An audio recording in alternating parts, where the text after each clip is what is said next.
السلام علیکم guys, hope so you all are fine. اگر آپ اس چینل پر نئے ہیں تو چینل کو ضرور سبسکرائب کریں اور ویڈیو کو لائک کریں، اور لیکچر کو اچھے سے سمجھنے کے لیے ویڈیو کو آپ نے اسکپ نہیں کرنا، لاسٹ تک دیکھنا ہے ضرور۔ Okay students, let start without wasting time, and the topic of my lecture is kinds of libraries. Okay students, library کی بہت سی اقسام ہیں، جس like hybrid library, children library, e library, digital library, لیکن ہم 5 بیسک لائبریری کی بات کریں گے۔ ان میں آ جائیں گے نیشنل لائبریری، ہماری قومی لائبریری، تعلیمی لائبریری، خصوصی لائبریری، ذاتی لائبریری، اور ان کی ہم بات کریں گے۔ اور فرسٹ ون ہے نیشنل لائبریری۔ سب سے پہلے ہے کہ قومی لائبریری۔ قومی لائبریری ہوتا کیا ہے؟ اس کے نیم سے ظاہر ہے، قومی مطلب کہ قوم کے لیے، وہ لائبریری جو قوم کے لیے بنایا جائے، مطلب پوری قوم کے لیے، جس لائک ہم پاکستانی ہیں تو ہمارے پاکستان کے لوگوں کے لیے۔ باقی ڈفرینٹ کنٹریز ہے، انڈیا، چائنا، امریکہ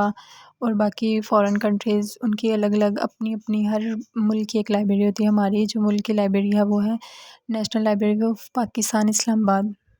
اوکے اسٹوڈنٹس، اسٹارٹ کرنے سے پہلے آپ کے لیے ایک کویسچن ہے کہ جو ادھر نیچے مینشن کی ہوئی لائبریریز ہیں، ان میں سے ان کے علاوہ کوئی کسی ایک ملک کی لائبریری کا نیم آپ نے کمنٹ باکس میں لکھنا ہے، مطلب بتانا ہے مجھے۔ یہ آپ کے لیے کویسچن ہے، ٹھیک ہو گیا؟ اوکے، تو اسٹارٹ کرتے ہیں۔ قومی لائبریری ہوتا ہے، قومی لائبریری سے مراد وہ لائبریری ہے جو کسی ایک قوم کے لیے ہو، مطلب جیسے ہماری ہے پاکستان، تو ہمارے پاکستان کے لیے لائبریری۔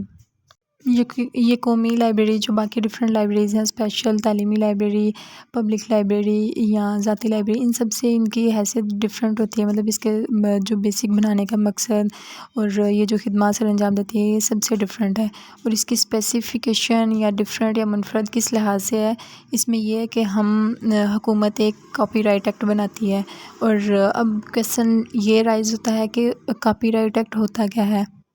کاپی رائٹ ایکٹ سے مراد کہ حکومت ہر قومی لائبریری کے لیے ایک ایکٹ بناتی ہے، جس کے تحت ہر ناشر یا پبلشر کی ذمہ داری ہوتی ہے کہ اس نے جو بھی پبلش کیا ہے مٹیریل، اس کی 2 نسخے یا 2 کاپیاں اپنی ہماری قومی لائبریری میں بھجوائے۔ اگر وہ نہ بھجوائے تو اسے قید یا جرمانہ کی سزا ہوتی ہے۔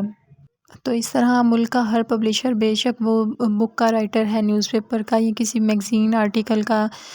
یا کوئی ریسرچ ورک کیا ہے، کچھ بھی، مطلب کچھ بھی پبلش کیا ہے اس ملک میں، کوئی بھی ریسرچ کی ہے، تو پھر ہر ناشر یا پبلشر یا آتھر ہے، وہ اپنے خرچے پر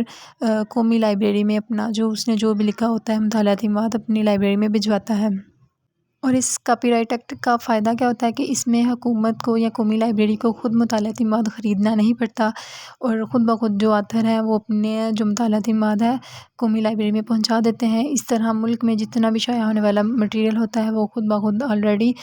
مطلب حکومت کو بائے نہیں کرنا پڑتا، وہ خود قومی لائبریری میں آ جاتا ہے۔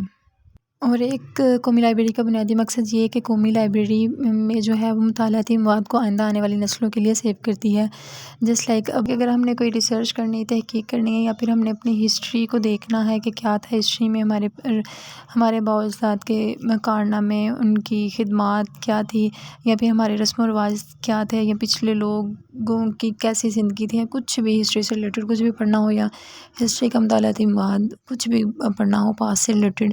تو پھر یہ کہ ہم اپنی قومی لائبریری میں ہمارے پاس آلریڈی موجود ہوتا ہے، سیو کر کے رکھا ہوتا ہے انہوں نے ترتیب و تنظیم سے، تو ہم اپنی قومی لائبریری سے مطالعاتی مواد لے سکتے ہیں، اس لیے ہم آئندہ آنے والی نسلوں کے لیے سیو کرتے ہیں۔ اور دوسری بات یہ کہ ہم جو قومی لائبریری میں مطالعاتی مواد ہے، ہم یوزر کو مستعار نہیں دیتے، ادھار نہیں دیتے۔ اس میں یہ ہوتا ہے کہ جس یوزر نے پڑھنا ہے وہ ادھر ہی بیٹھ کے قومی لائبریری میں بیٹھ کے پڑھے، اور یوزر کو مستعار نہیں کرتے، مطلب کسی نے ریسرچ ورک کرنا ہے، کچھ بھی کرنا ہے، کسی بھی طرح کا مٹیریل چاہیے تو ادھر بیٹھ کے پڑھ لے، اور یوزر کو بائے نہیں کرتے، بائے یا پھر ادھار مستعار کسی بھی طرح کا مٹیریل انہیں لائبریری سے لے کے جانے نہیں دیتے، کیونکہ یہ پھر قیمتی مطالعاتی مواد ہوتا ہے۔ اگر کوئی ایسے یوزرز بھی ہوتے ہیں مے بی وہ ریٹرن نہ کریں تو پھر ہمارا مطالعاتی مواد چوری ہونے کا خدشہ ہوتا ہے، تو اس لیے ہم کیا کرتے ہیں، یوزر کو بائے نہیں کرتے، مطلب مستعار نہیں دیتے۔ آگے ہم دیکھ لیتے ہیں کہ قومی لائبریری بنانے کا مقصد کیا ہے اور یہ کیا کیا خدمات سر انجام دیتی ہے۔ فرسٹ ون از کہ اپنے مطالعاتی مواد کو آئندہ آنے والی نسلوں کے لیے سیو کرتی ہے، اور یہ تو ہے کہ یہ میں نے بتا دیا کہ کس طرح ہم مطالعاتی مواد حاصل کرتے ہیں۔ اس کے بعد اس کا مین مقصد یہ ہوتا ہے کہ سیو کرنا، اور سیو کر کے اسے ترتیب و تنظیم سے رکھنا ہے، ٹھیک ہے۔ نیکسٹ ون از قومی کتابیات اور منتخب کتابیات کی تیاری اور اشاعت کا کام کرتی ہے۔ اس میں یہ کہ کچھ یوزر ہمارے پاس آتے ہیں یا ریسرچر آتے ہیں لائبریری میں، تو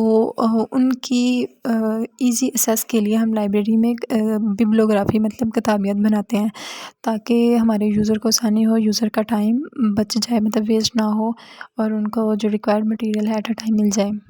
اور نیکسٹ ون از لائبریری میں جو لائبریرین ہے یا لائبریری اسٹاف ہے ان کی ملازمت کا ڈھانچہ تیار کرتی ہے اور ان کو پراپر ٹرین کرتی ہے، کیونکہ جو لائبریری میں انہی اسٹاف یا انہی یوزر یا لائبریرین کو رکھتے ہیں،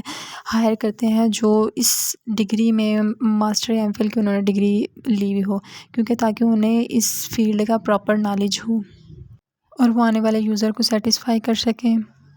اور باقی ملک کی باقی دیگر لائبریری کی فنی معاونت کرتی ہے، مطلب یہ کہ جیسے ہے قومی لائبریری، تو ظاہر سی بات اس میں آل اوور دا ورلڈ جتنی بھی ہے پورے جو ملک کی ہے مطالعاتی مواد اس میں سیو ہوتا ہے، تو باقی جو ڈفرینٹ لائبریریز ہیں اس ملک کے اندر، تو اس میں تو سارا مطالعاتی مواد نہیں موجود ہوتا، وہ اس میں اسپیسیفک لائبریری کے بجٹ کے حساب سے ہوتا ہے، جس لائک اگر ہمارے پاس تعلیمی لائبریری ہے، کوئی خصوصی ہے، کچھ سم تھنگ اس طرح، تو اس طرح جو ہے ہماری قومی لائبریری پھر باقی جو دوسرے ڈفرینٹ لائبریریز ہیں ان کی معاونت کرتی ہے، جس لائک اگر ہمیں کوئی ریسرچ ورک یا مٹیریل کچھ بھی چاہیے ہو تو اس لحاظ سے ان کی فنی معاونت کرتی ہے۔ اور ملک کی دیگر لائبریریوں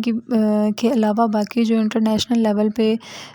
ہیں لائبریریز یا تنظیموں سے بھی رابطہ کرتی ہے اور انہیں بھی تعاون کرتی ہے۔ اور باقی اس کا مین مقصد، ایک مین پوائنٹ یہ ہے کہ درجہ بندی اور کیٹلاگ سازی میں یہ یکسانیت پیدا کرتی ہے، جس لائک ہمارے پاس درجہ بندی میں ہمارے کلاسیفیکیشن کا جو نمبر ہے، جس لائک ہمارے پاس اسلام کی کتابیں ہیں تو اس میں 297.67 اس کا نمبر ہے، تو اس میں کیٹلاگ سازی میں بھی ہم نے وہی آتھر اور وہی اسلام کے جو آتھر ہیں یا ان کی بکس ہے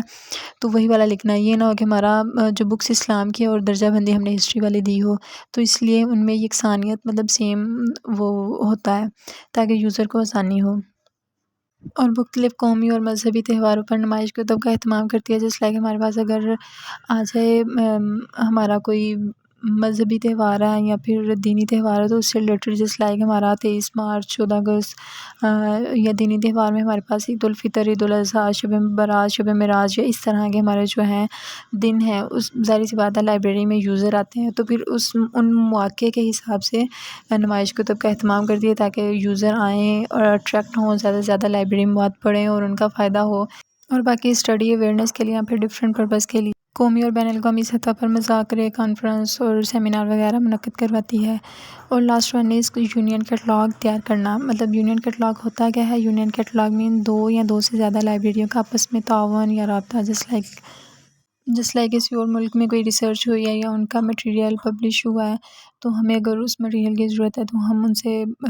یونین کیٹلاگ کے ذریعے منگوا سکیں یا دوسرے ممالک والے ہم سے مٹیریل منگوا سکیں جو ہمارا مٹیریل ہے، اس طرح۔ اوکے اسٹوڈینٹس، تو یہ تھا آج کا ہمارا لیکچر، اور نیکسٹ ویڈیو میں ہم بات کریں گے تعلیمی لائبریری، اس کی اقسام اور آگے اس کے مقاصد و خدمات۔ اور ہوپ سو آپ کو اس ویڈیو کی اچھے سے سمجھ آئی ہوگی، کیونکہ میں نے ہر پوائنٹ کو بہت اچھے سے ایکسپلین کیا ہے، اور وش یو بیسٹ آف لک۔ اور اس کے علاوہ بھی اگر آپ کو کوئی سمجھ نہ آئے تو کمنٹ باکس میں آپ نے ضرور بتانا ہے، سمجھ لگے پھر بھی بتانا ہے، نہ سمجھ لگے پھر بھی بتانا ہے، ٹھیک ہو گیا؟ اوکے، اللہ حافظ۔